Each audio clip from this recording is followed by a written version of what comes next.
want to speak the name of Jesus over every heart and every mind. Solitary speak within your presence. I speak Jesus.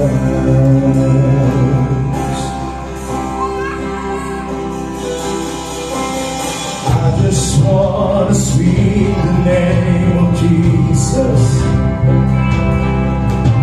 till every dark addiction starts to break. There is hope and there is freedom. I speak Jesus.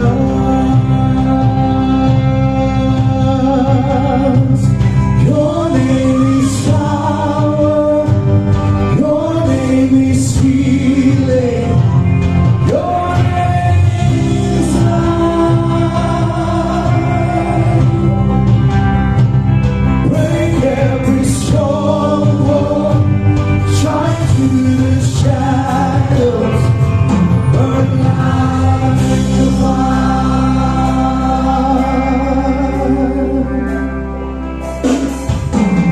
I just want to speak the name of Jesus over fear and all anxiety. To every soul held captive by depression, I speak Jesus.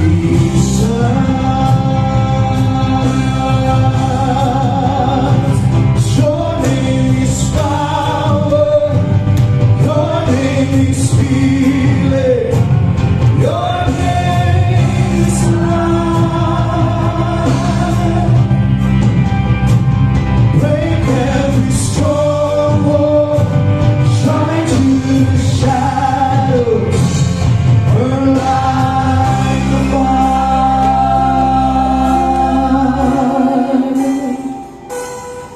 Shout Jesus from the mountains and Jesus in the streets. Jesus in the darkness over every enemy. And Jesus for my family, I speak the holy name, Jesus. Come on, church, let's speak the name of Jesus. Shout Jesus from the mountains and Jesus in the streets. Jesus in the darkness over every enemy. And Jesus for my family, I speak the holy name, Jesus.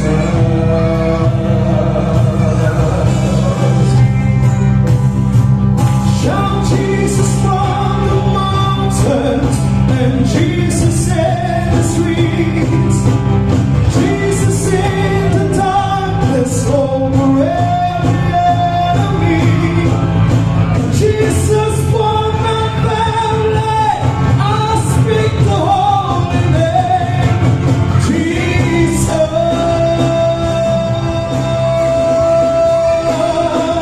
Your name is power.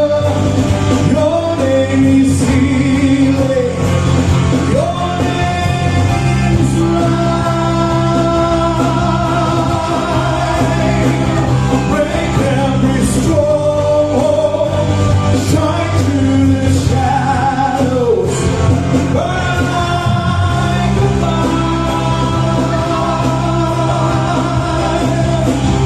Your name is power. Your name is healing. Your name is life. Break every stronghold. Shine through the shadows. Burn like a fire.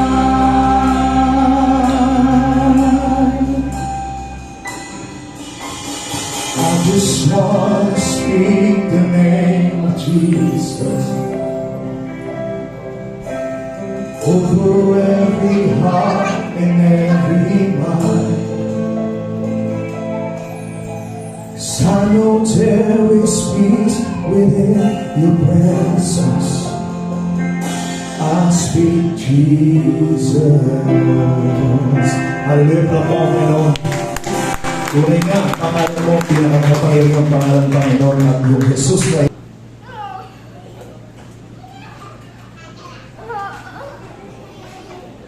Okay! Happy pa ba ang ating New Year? Happy pa rin? Kung naubos na yung happy, New Year na lang. Hallelujah. Siyempre, happy pa rin yung ating New Year. At dahil Happy New Year, at yung ating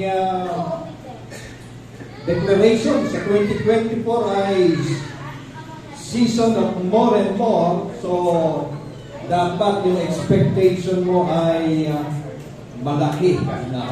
Malaki sapagkat malaki yung ating Diyos.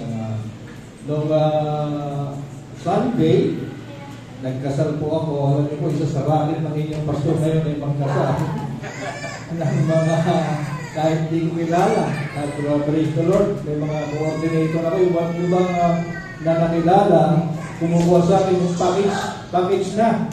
Kasama na yung lahat-lahat, pati pastor. Kasama na. Kaya karamihan sa pinakasal ko, hindi ko kilala. Ang problem ko is kapag reception na, ay ayaw ko din pumipila.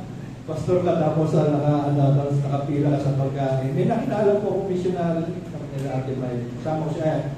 Sila Arvin doon, nag-estudyante pala yung pinasal ko. Pastor, huwag mo kayong pipila. Papadala po ako ng pagkain. Okay.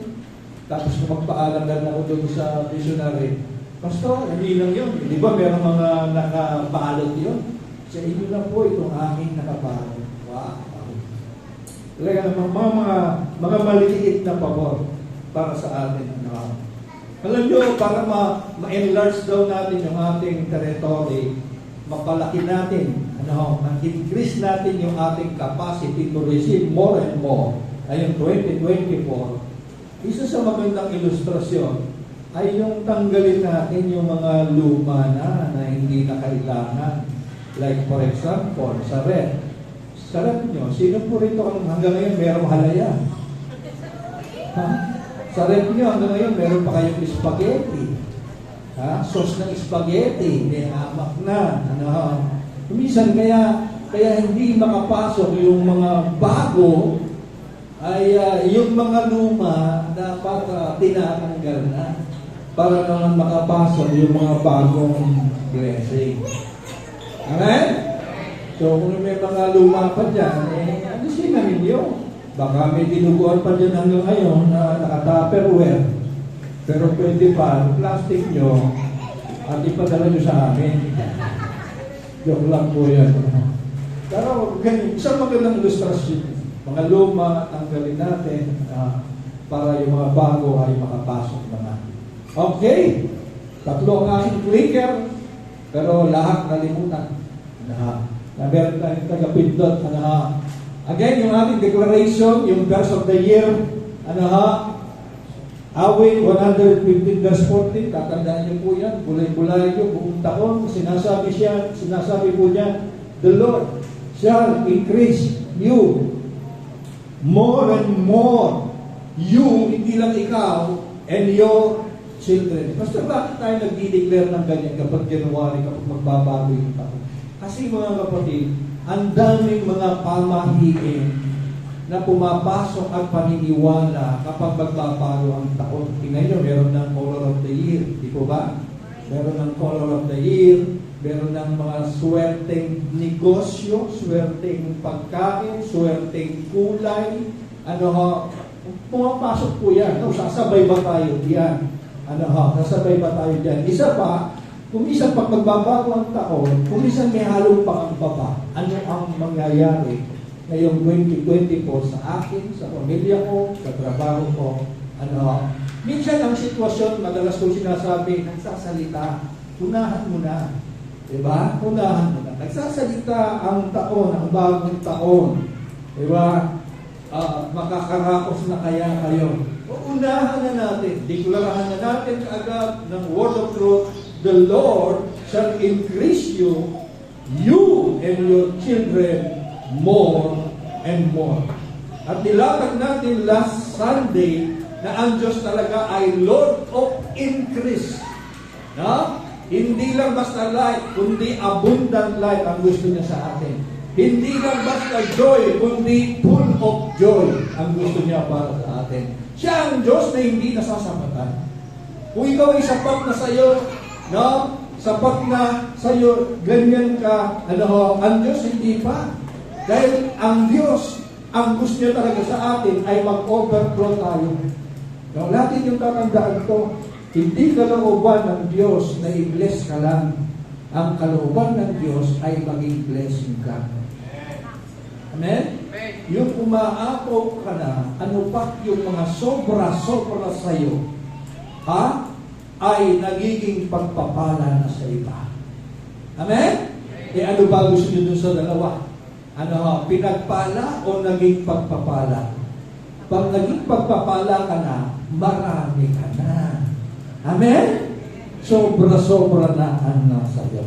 At yun ang gusto ng Diyos kung bakit tuwing magbibigay siya, sobra-sobra. Pwede ba natin palakpakan ng Panginoon? Pwede rin natin tawagin ito na the year of increase, na season of more and more. 2024, the year of more and more. Pwede rin. Pareho namang nasa verse 2 yan. Lipat natin. At ang pinaguhanan nga natin, lagi natin babalikan to. Kahit kailan, baka pagdating ng February, malungkot ka na. Pagdating ng March, may konting pagsubok. Pagdating ng April, kinakapos ka. No. Ang declaration natin, the Lord shall increase you more and more and your children. Mamaya nga po hapon, kasama ko kabataan na music team, sa ulong na po kami.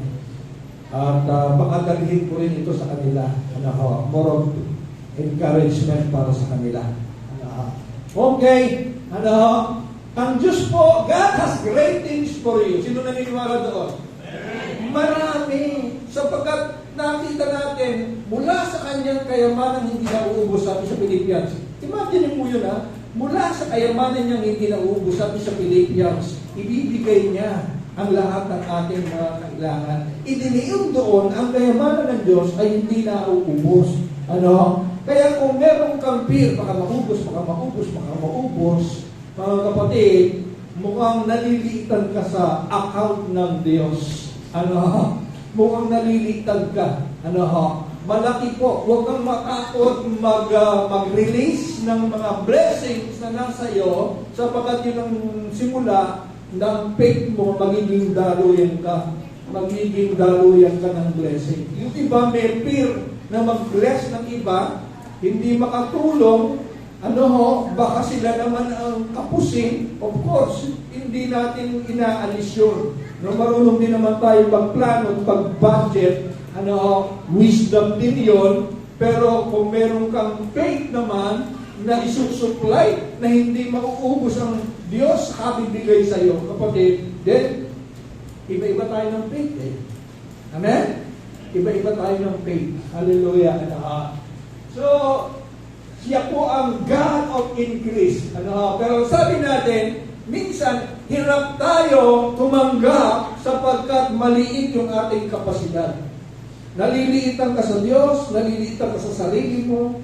Hanggang ngayon, tingin mo sa sarili mo, hindi ka worthy tumanggap ng blessing. Isa yan sa mga hadlang, mga kapatid. Dahil January pa lang, siyempre, tatanggap tayo ng more and more, nire-ready talaga natin yung ating kapasidad. Amen? Yung ating capacity to receive more. Andiyan pa po ba kayo? No? Kung meron bang mamimigay ng kaban-kaban na balitaan mo, magdadala ka ba ng plastic lang? Siyempre hindi, di ba? Magdadala ka ba ng kaldero lang? Siyempre, kaban-kaban ang narinig mo, kaban-kaban. Kahit sako, huwag mong dalhin, kaban-kaban daw ang papamigay. Ang magdala ka, sasakyan siyempre, di ba? Sasakyan. Hindi, magdadala ko ng sako para makaisang kapag nain pa kumigay. Amen? Now, ang Diyos magre-release ng more and more this year, i-increasean ka, maghanda tayo ng kapasidad. Now, meron na pong, alam nyo, sinecheck ko yung mga lesson natin. 2020, hindi lang yun, may lesson tayo na we already receive everything we need. Basta parang may contradiction. Sabi niyo noon, tinanggap na natin lahat. Nasa atin na lahat. Pero bakit ngayon? Meron tayong season of more and more at maghahanda tayo ng kapasidad para tumanggap. Alam mo, tinanggap na natin. Tingnan natin ang talatang yan. Hindi po yan. Wala yung contradiction. Walang contradiction. Kinuha natin yung talatang yun ng 2020, 2 Peter 1:3. Sabi dyan, His divine power has given us everything we need for life. Totoo yan.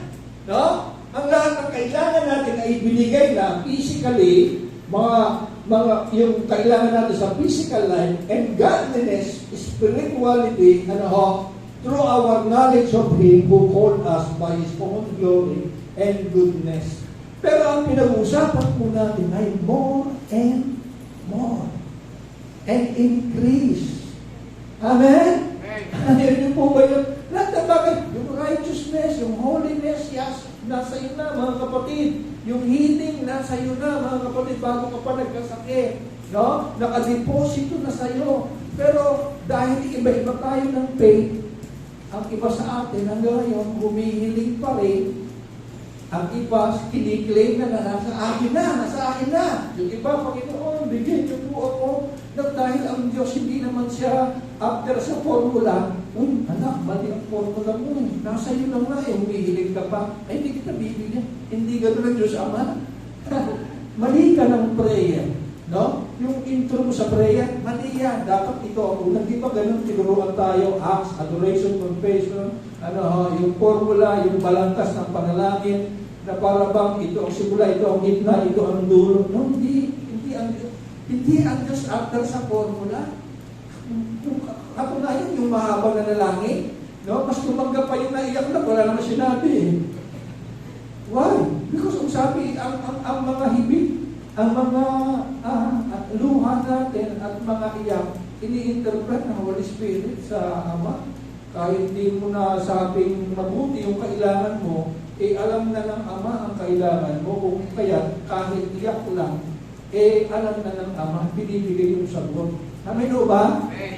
No? So, lipat natin, mga kapatid, ang sinasabi po natin ngayon ay more and more. No? More and more manifestation ng wisdom, more and more manifestation ng material blessings, more and more ng favor, more and more ng love, more and more healing, more and more promotion. Sino po ang gusto ng lahat ng isang 2024? Palakpakan natin ang Panginoon. Hallelujah. Gusto natin ng more and more. Tingnan niyo itong John 16:24. Balikan nga natin yan. No? Ito gusto ko ito talaga kahit ulit-ulitin pa. Kasi si Lord talaga nainip dito eh. No? Tagal na niyang kasama yung mga alagad kung bakit hindi nagsisiling. Kaya ang sabi niya, hanggang ngayon wala pa kayong hinihingi sa Kanya sa aking pangalan. Humingi kayo at kayo tatanggap upang malubos ang inyong kagalakan. Mga kapatid, pati joy, gusto ng Diyos nag-i-increase. Tingnan. Napansin niyo po ba? Pati galak, gusto niya lubos. Pwede naman may galak na, di ba? Pwede naman masaya ka na. May joy ka na sa buhay bilang anak ng Diyos. Pero ang sabi niya, para malubos, iba yung may galak lang, iba yung lubos ang galak ba? Di ba? May mga taong gano'n, talagang, tingnan natin sa English, mas malinaw. Sabi niya, ask and you will receive, that your joy may be full. Click mo pa. That your joy may be full. Pakiclick mo pa. Sabi ko, lumampas na. May be full. Iba yung may joy, iba rin naman yung full of joy. Nakukuha niyo na. So doon, na-establish natin, na ang God ay God of more and more talaga. Gusto niya talaga ng increase. Hindi basta buhay, kundi masaganang buhay. Hindi basta may gala, kundi punong-puno ng gala. Bakit gano'n? Bakit gano'n? Kasi gusto nga niya overflow tayo palagi. No? Kaya nga merong sinasabi na puspos ng Diyos, na puspos ng Espiritu Santo, na puspos ng gala. Kasi siya rin ang Diyos ng kapuspusan. Imagine nyo lahat dito. Lahat tayo, blessing. No? Lahat tayo, blessing. Ay hindi na tayo hanap ng big piece. Kung isa masyadong yung mga sa bawat local church, may mga big fish. Sila yung mga, di ba? Sila yung mga inaasahan ng church. Kaya kung isa kawawa rin sila. No? Palagi na lang sila ang inaasahan. Napapagod. Kasi sila yung meron. No? Bahala si kapatid na ganito. Bahala si kuya ganito. Ganyan tayo. Napapagod din sila. Pero imagine kung lahat tayo blessing sa isa't isa. Di ba wow yun mga kapatid? At lahat tayo nun masaya siyempre. Amen? Amen? Alam nyo katunayan yan, yun nga, no? Yung dumadami na yung mga tao na kung saan nag-bless ka. Dati blessing ka lang sa mga anak mo, sa mahal mo sa buhay, aba, nagiging blessing ka na rin pati sa ibang tao. Amen? Okay, mga kapatid, click natin, kasi nga, bakit gusto ng Lord na full ang joy mo? Bakit gusto ng Diyos na hindi lang joy, kundi full of joy? Kasi, ang sabi ng Nehemiah 8:10, the joy of the Lord is our strength. Ang taong puno ng galak, malalakas yan. Malalakas yan, mga kapatid. Yung joy of the Lord, nagpapalakas sa buhay yan. Subukan mo yung mga malulungkot, tulak mo ng konti yan, hihimatayin niya. Yung mga di ba? Palaging ang pakiramdam niya, naglalambot, nanghihina, di ba? Walang gana, yung mga nag-aalala, yung mga natatakot, ganun sila. Pero ang joy, kapatid, talo pa niya yung cobra at saka yung mga energy drink, mga kapatid. May lakas ka talaga. Napansin niyo? Ha? Napansin niyo na yung taong hinang-hina? Binigyan niyo ng pera. Lumakas! Malungkot sana. Binigyan mo ng pera. Lumakas bigla. Nawala yung mga sakit. Kaya sa Facebook, di ba, pinapatapal na ngayon sa sakit ng ulo yung 1,000. Pinatatapal na sa ulo yun. Yung mga malungkutin. Tinatapal na yung pera. Kasi sumasaya sila.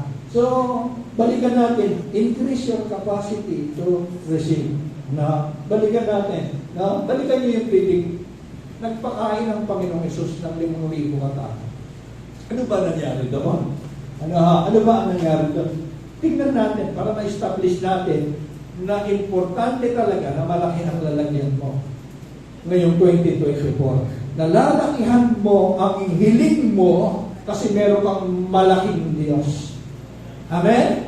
Meron siya kasing kayamanang hindi daw nauubos ayon sa Pilipos 4. Hindi nauubos. Kaya, lalakihan ko kahit imposible. Ang hinihingi ko. Kasi kung hinihingi mo ay parang sapat lang sa'yo. No? Mahirap kang maging blessing kasi sapat lang sa'yo. No? Tuwing may lalapit sa'yo, ay sakto lang yung nasa amin. Pambayad pa namin ng kuryente nga, ito kulang pa. Hanap pa ako ng puro sakto lang. Okay, ano ba ang nangyari niyan? Ano lang ang meron sila? Anong meron sila? 5 tinapay, 2 isda. Yan lang meron sila. Ang sabi ng Panginoong Hesus, paupuin sila. Sabi ng mga alagad, pauwiin sila. Sabi ng Panginoon, paupuin sila. Gumana ang isip ni Felipe na mahilig mag-compute. Panginoon, kahit isang buong sahod, isang taong sahod ng isang manggagawa, hindi kakasya sa ganito karaming tao. No? Pero pinaupo ng Panginoon, ibig sabihin, kakain sila. Iba kasi ang mata ng Panginoon sa atin. Kaya the more, mas spiritual. The more na spiritual ka, kapatid, nakikita mo yung hindi nakikita ng mga tao. Gaya nun, ang nakikita nila, 5 tinapay, 2 isda. Ang nakikita ng Panginoong Yesus, maraming tinapay, maraming isda, at may matitira pa. Yung spiritual eyes ng Panginoon. Ang nakikita niya, nakaupo ang maraming mga tao at kumakain. Amen? Yun ang pananampalataya. Yun yung pang-anim nating senses, mga kapatid. Di ba 6 yung senses natin? 6. Pang-amoy, panglasa, pang-dinig, ano pa? Paningin, pandama, sama niyo yung faith, pananampalataya. Yun yung, kaya kulang yata kayo anim dapat. No? Ang problema kung minsan, pang marites pa yung minsan. So, 6, samahan mo ng pang-anim mo, pananampalataya. Yun yung nakikita, yung hindi nakikita. Amen? Faith yun. Bawo, nakikita mo ngayon, janitor ka. Di ba ganun sila? Kapag nag-a-apply ka ng trabaho, dati, akala mo, kayabangan yun Nag-a-apply ka, tatanong ka ng interview. After 5 years, anong nakikita mo sa sarili mo? Ang nakikita ko, nandyan na ako. Ini-interview ko kayo. Baliktad na. Di ba? Ganun sila. Tinitingnan nila yung kakayahan mo. No? Na positibo ka. Okay, Mateo 14, dalawin nga natin yung kainan na yan. Ang sabi niyan, nakakain at nabusog lahat. Grabe. Hindi karamdaman lang yung nakain. Nabusog lahat. Nang ipunin ng mga alagaan ng natirang pagkain, nakapuno pa sila ng 12 kain ng tinapay. Pwede namang nabusog lahat, tapos wala na. Napansin niyo yung God of more and more? The God of increase, mga kapatid. May 5,000 lalaking nakakain bukod pa sa mga babae at mga bata. Kasi noon pag binibilang, isa lang lagi ang bilang sa mag-asawa. Pati sa pamilya. May taon na kung saan may bilang ka na. Pero noon, pasensya na po, sa Bible yan, walang bilang ang babae. Ang binilang lang, 5,000 men. Kaya ang computation dyan, malamang, kasama asawa, may mga anak pa, baka 15,000 mahigit. Yung mga kumain na nabusog, lahat, at may natira pa. Tanong, mga kapatid, okay? Tanong natin, kapatid, titigil kaya ang pag-multiply ng tinapay at isda kung may gutom pa? Hindi titigil yun. May gutom pa May gutom pa. May naiwan pa kayang kain na walang laman. Tingin ko po dyan, napulo lahat. At tingin ko, hindi 30 ang kain may naiwanan pang walang laman. Imposible sa Panginoon niya. Na hindi niya lalagyan niya. Kaya naniniwala ako, meron lang talagang 12 kain na nandoon at napulo. So depende sa lalagyan mo, whole. Depende sa kapasidad mo. No? Pupunuin ng Diyos lahat ng lalagyan mo. No? Lawakan mo kapasidad mo, pupunuin niya ng Diyos. Sobra-sobra pa. Kailangan ba nila yung 12 bako? Hindi ko alam Bakit kailangan may lumabis pa? Ang problema lang naman kakainin nila. Pero meron pang lumabis, katunayan, sobra-sobra ang Diyos kung magbigay. Palakpakan mo ang Panginoon. Puntahan din natin itong panghuhuli nila ng isda. Panginoon, magdamag po kaming nagpuyat, wala kaming nahuli. Ang sabi ng Panginoon, ihulog niyo yung lambat, pumalakot kayo. Lucas 5:11 po, nangyari po ito. No? Dahil sa sinabi niyo, ihulog po namin ang lambat. Okay? Ano ba ang nangyari? Lucas 5:6, ganoon nga ang ginawa nila at nakahuli sila ng maraming isda. Kaya, halos, mapunit ang kanilang mga lambat. Last Sunday, explain natin mabuti, kapag ang lambat ng mangingisda laging sira, palaging maraming nahuhuli yan. Kung ang lambat ng mangingisda, pag uwi niya, hindi man siya nananahin, hindi man siya, natawag sa gano'n?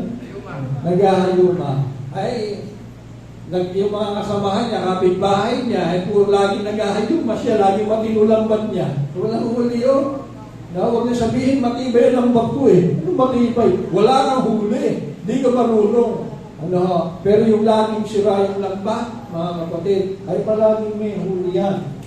Ano ginawa nila? Kinawayan nila ang kanilang mga kasamahang nasa kabilang bangka upang magpatulong. Nagpasaklolo. Wala pa akong nakitang ganito. Tulungan nyo kami dito. Pero nakita ka na, Kuya Magding, hindi namin madala. Hindi namin kaya yung mga nahuli namin. Wala pa akong nalaman ganito. Kaya ang sabi, lumapit naman ang mga ito, napuno nila ang dalawang bangka, halos lumubog ang mga ito.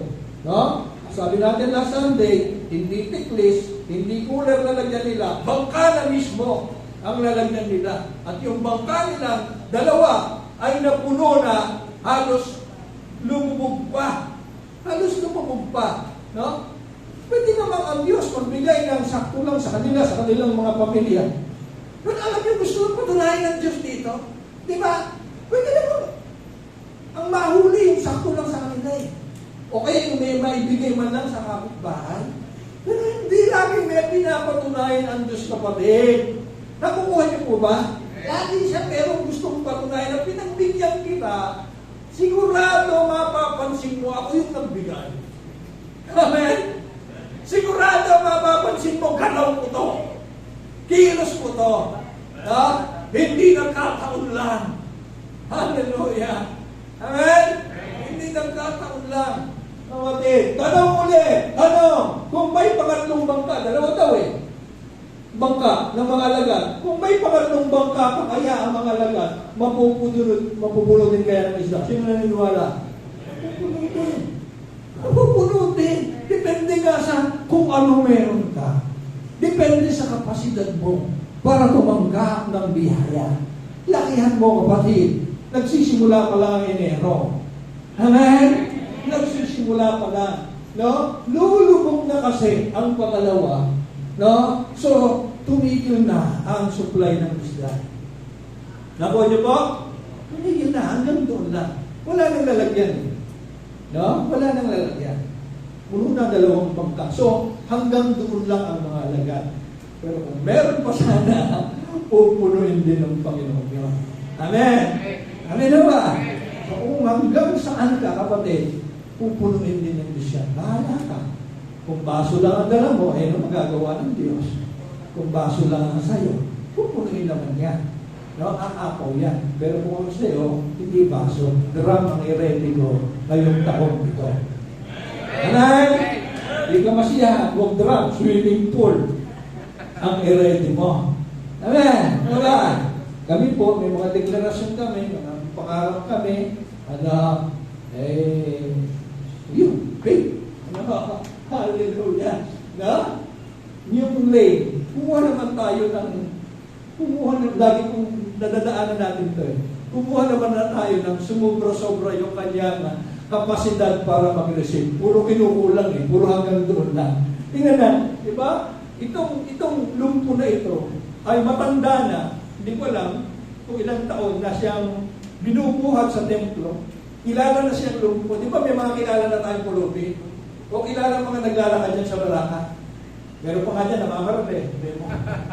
Parating ka, magugulat ka. Meron dyan, palaging may headband. Sari-sari mga nakita. Ito naman, kilala ang lumpo, hindi makalakad. Hindi natin alam kung inform. Basta, siya po'y talaga'y paasanin sa pamilya. Kasi, umaga, bubuhat, nadalis templo, paglubog ng araw, kukunin na naman siya. Siguro, yung mga naghahatid ito, gusto na siya ihabis dun sa ilog dahil sobrang pasanin na siya. Dumating si Pedro at Juan, dumating si Pedro at Juan, dito, anong sabi ni Pedro 1? Ngunit sinabi ni Pedro, kasi tumingin kaagad itong lumpo. Inaakala lilimusan siya. Sanay na siya eh. Nasanay na eh. Ano ha? Wala akong pilak, sabi ni Pedro, ginto, ngunit ang nasa akin ay siya kong ibinibigay sa iyo ngayon. Anong meron si Pedro? Meron siyang Jesus. Ha? Meron siyang Jesus. Sa pangalan ni Jesus, Kristo taga Nazaret, tumayo ka at lumakad. Tingnan natin kung anong meron siya. Ang kuman, di ba? Ang kuman, tumayo at lumakad. Pero tingnan natin, kung anong nangyari? Ha? Ang nangyari, siya ay lumukso. Hindi sinabi ni Pedro, lumukso ka, tumalon ka. Na? Pero kapatid, siya'y lumukso. Na? Pastor, baka naman sa Tagalog lang yan. Mamaya, no? Pahinga lang kayo. Teka muna. Ha? Mamaya pa tayo sa ulog mo. Siya'y lumukso. Tumayo at naghalakad-lakad. Pumasok siya sa templo na kasama nila, lumalakad, lumulukso. Ang kuman, tumayo at lumakad. Pero ito, parang kagaro. Kagaro pumapasok sa templo. Nasobrahan ng lakas yung mga paa. Ano ha? Okay na yung lumakad eh. Pero patalon-talon pa na nagpupuri sa Diyos. Tinignan ko itong lumukso, mas matindi. No? Tingnan natin yung lumukso sa mga English. Iba't ibang translation po ito, may English, may NIV. Sabi niya, he jumped to his feet. Tumalon talaga. He sprang. Springing. Parang, ano ha? Leaping up. Ano ha? So ito grabe. Ano yung tinanggap niya? No? Higit pa tungkol sa dapat niyang tanggapin ang natanggap niya. No? Pinapatayo lang, tumalon. Amen? Ito naman ang example, mga kapatid, na ang laki ng kanyang faith, yung kanyang kapasidad para tumanggap. Kasi, pwede niyang sabihin, tumayo ka, lumpume, ano ka ba? Di ba? Pinapatayo eh. Ikaw, di ba? Yun na yung faith eh. Yun yung pananampalataya. No? Pwede mong sabihin, tuwa ako, bakit ako tatayo? Pero sinabi tumayo ako, lumakad. Sinubukan niya, nasobrahan sa lakas. Ano? Lumukso. Tapos naglakad. No? Ang sarap imagine nito na ano kaya ito? Di ba kadalasan sa mga paa na hindi nagagamit ay lumiliit? Tama ba ako? Karamihan sa mga lumpo na nasa wheelchair, maliliit na yung paa. Kahit na nga yung taong matanda na di ba? Adult na tapos nagkaroon ng kamansanan, na-stuck na lang sa higaan, lumiliit din yung mga paa. No? Na-imagine ko to, sobrang liit na ng paa nito. Habang buhay siyang lumboy. Pero naniniwala ako dito, nag-normal siya. Kasi ang pangit naman yata ang tinitingnan, kahit kung mukhang kalansay siya, tumatalon-talon na gano'n. Diba? Bukasan kalansay. Na? Ang Diyos hindi gano'n. Kompleto kung magpagaling. Na? Hindi, ang mga tao ito, hindi sila nakakita ng buto tsaka balat na paa. Tapos nagtatatalong. Na? Parang ang pangit tignan, di ba? Baka sabihin ba, hindi ba bumalik ka na sa dati? Ang sagwa mong tignan eh. Pero hindi, mga kapatid. No? Kompleto ang Diyos kung magpagaling. Sobra pa. Amen! Amen ka! Amen! Palakpakan natin ang Panginoon. Kay Jabez tayo magtatapos. Sinong nakakilala kay Jabez? Ang daming libro dyan. Tungkol kay Jabez. Ano ha? Si Jabez, pinanganak, mataas yung inflation rate. Ibig sabihin, taghirap ang buhay. Taghirap. Sobrang hirap. Pati nga nanay niya nung ipinanganak siya, hirap na hirap. Ipapanganak na nga lang siya sa panahon ng kahirapan. Pati panganak, nahirapan, tuloy, pinangalanan ng Jabez na ang ibig daw sabihin, nahirapan sa panganak. Biruin mo yun, no? Pati ba yun? Dapat maging memorable, ano? Yung panganak, no? Pero, hindi nakatiis eh. Ang ganda ng panalangin niya, ang sabi, oh, that you would bless me indeed and enlarge my territory. Nanalangin siya sa Diyos, Lord, enlarge my territory. Expand. Pakipagpalain niyo nga po ako, Diyos. Old Testament kasi ito eh. No? Sunod sila. No? Pakipagpalain niyo nga po ako, Diyos. At palakihin ang aking nasasakupan. Yung aking teritoryo. No? That your hand would be with me and that you would keep me from evil, that I may not cause pain. Alam niyo po, binigay ng Diyos ang kanyang kahilingan. Ibinigay ng Diyos yung kanyang panalangin. Pinalaki nga ng Diyos yung kanyang teritoryo. Sino merong gusto nito? Amen? No? Nananalangin tayo ng ganito, lalo na tayo, na ang mga lupa natin ay 40 square meter lang, 80 square meter, ang liliit ng mga lugar natin. Kaya nag-pray tayo, kahit literal o hindi, na-expand ng Diyos yung ating teritoryo. Pero ang maraming kahulugan nito, malawak na yung pagiging blessing mo. Malawak na. Nagiging blessed ka na kung kani-kanino. Nagiging blessing ka na kung kani-kanino. No? So siya po'y pinayaman ng Diyos, pinalaki ang teritorios, meaning sinagot ng Diyos ang gusto niya.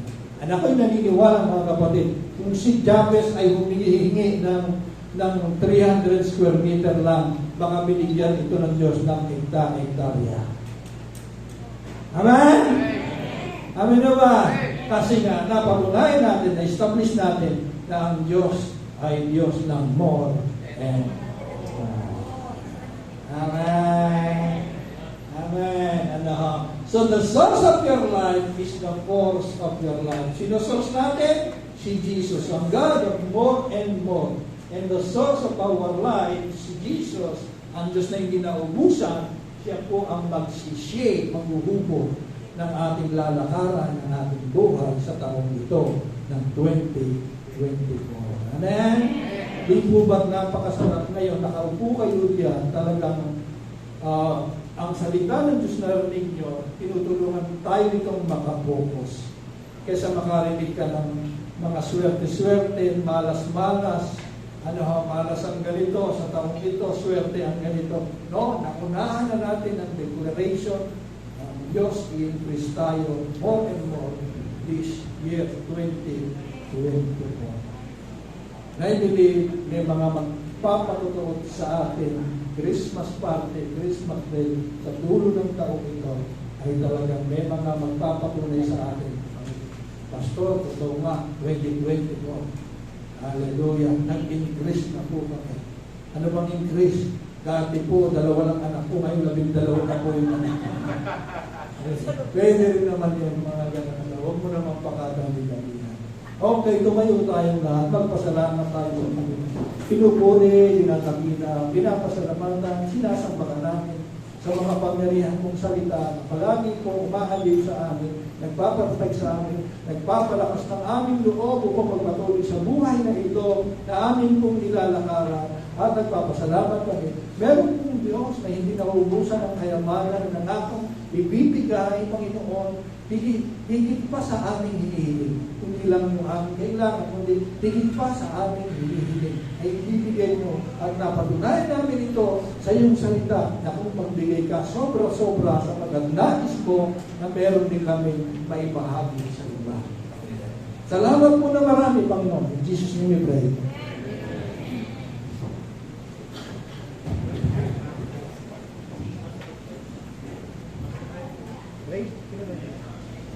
Yeah, hallelujah. Napakaganda na yes.